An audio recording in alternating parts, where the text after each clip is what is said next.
كافها يا عين صاد ذكر رحمة ربك عبده زكريا إذ نادى ربه نداء خفيا قال رب إني وهن العظم مني واشتعل الرأس شيبا. I'm really excited today. Today's video is going to be on my conversion story to Islam. I know a lot of you guys have asked me to make this video, and I've been wanting to do it for such a long time. I finally got the chance to just sit down and record. I'd like to start by saying that I come from a non-religious family. My parents do believe in God, but they don't believe in religion, and there's reasons for that. My grandparents went through communism. My parents were born and grew up during communism. My country was one of the most isolated at the time, and religion was banned by constitution. Basically, people have moved away from religion. It doesn't mean that people are not spiritual. So that was the case in my family. I grew up without any religious education whatsoever. We don't have religious lessons in schools. So basically, no one ever spoke to me about God, what's going to happen to me when I die, or anything like that. However, I was very spiritual ever since I was a little girl.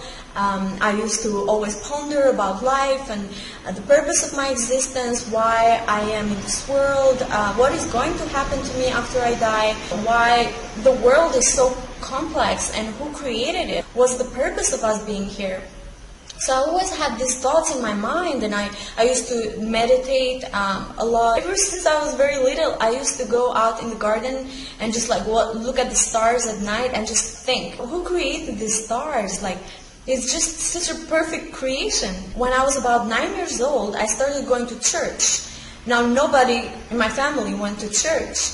And my father really didn't like that. He used to tell me all the time, how can you believe that God has a son? He just did not like that. He's like, God is independent and God needs no son. However, I was a really stubborn girl, and I was very curious. I wanted to learn things. I wanted to know things. So I kept going there. And my parents never stopped me from doing that because they raised me to be independent and to make decisions for myself. So basically, my father would show me what is wrong and what is right, and then let me make a decision. So I kept going to church. I used to go 2 to 3 times a week. I used to even teach Bible to the little kids, and I really loved it. I loved the people at church. But then there was always a void in my heart. I could not explain it.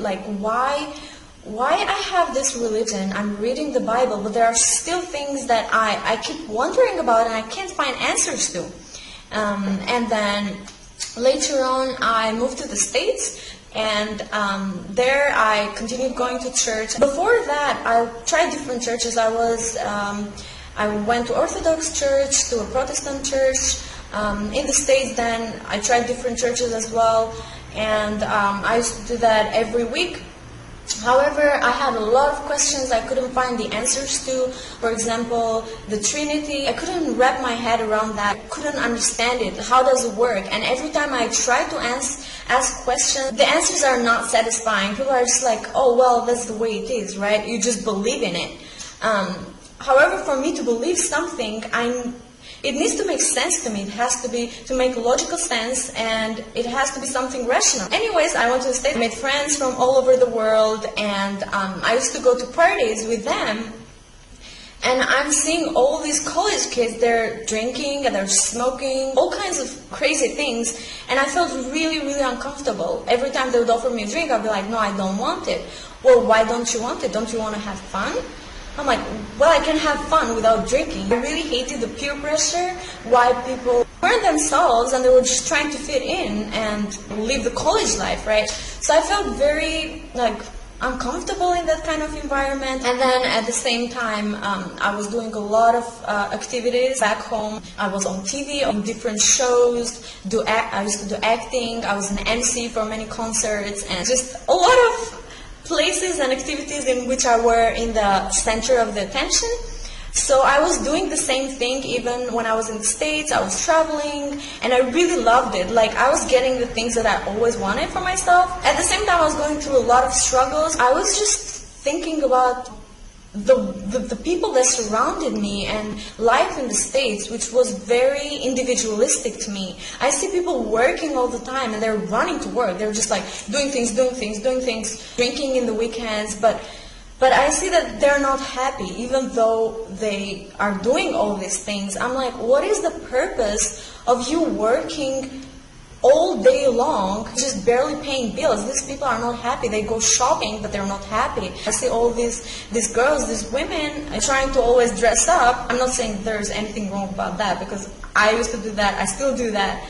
If you're doing it because it makes you feel good, I mean, there is no problem about that. But a lot of girls do that so that they feel accepted by their friends or by guys. I was just really confused. The lack of spirituality, and everybody is on their phones, and there is a big void. I feel like people are so unhappy. There's so many people that are on drugs. Why so many young people are on drugs? So I kept wondering about all these things. At the same time, I kept wondering, why am I unhappy? It happened that there were a lot of Muslim people around campus and my college, so I made friends from work and from school. And one time, these girls, Muslim girls, they invited me over to their house it was during Ramadan, and these girls wear a scarf. So I had at the time a very, very negative image of Islam. Because of the media and everything, I had a really bad image of Islam. I never thought about converting to Islam or anything like that. And just hearing about it, or just the Quran, I would get scared. I just didn't want to have anything to do with the religion. But I didn't have a problem with people for as long as they don't talk to me about religion. And so I went over to their place, and they were fasting. I don't know if I should call that fasting, but they were not eating and they were not drinking. At the same time, these are girls who cover. They were doing a lot of things that Muslim women are not supposed to do by religion. I was really shocked because I had a completely different image of Muslim women. I thought they were conservative, and I was just so shocked. I'm like, why are these women doing these things? Is this how Muslim women actually are? So I just go home, and that's the first spark. I wanted to know what Islam is all about, what these women are all about, because I hear in the media that they're very conservative. I went home and I researched it, and I was like, this is so much hypocrisy that I couldn't even swallow it. And that's how I got exposed to Islam.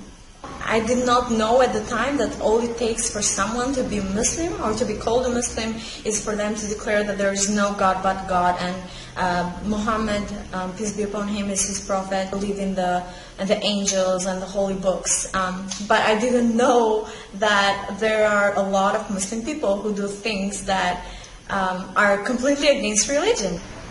And then I went back home for an internship.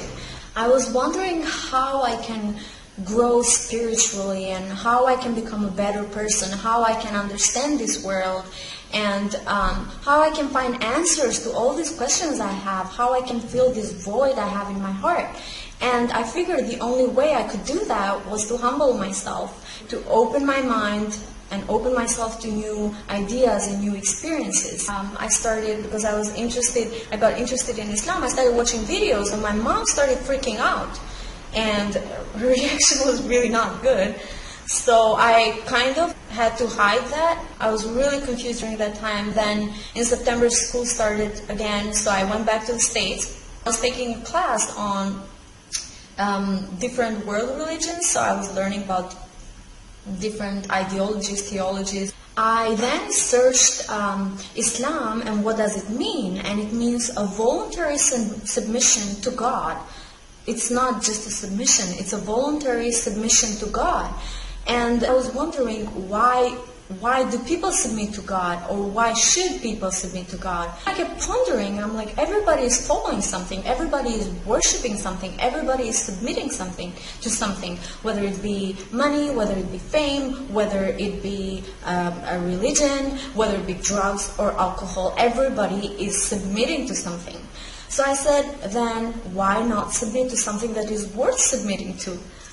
So that was what was going on in my mind. And one thing that I was really troubled with in the religion I was following, Christianity, even though I really believed in God and I believed in Jesus, was the fact that Christianity did not, was very incompatible with science, because I did believe in science, and for me to be convinced about something that it is the truth, it needs to make logical sense to me. It has to be rational. I went online and I was searching about Christianity and Islam as well.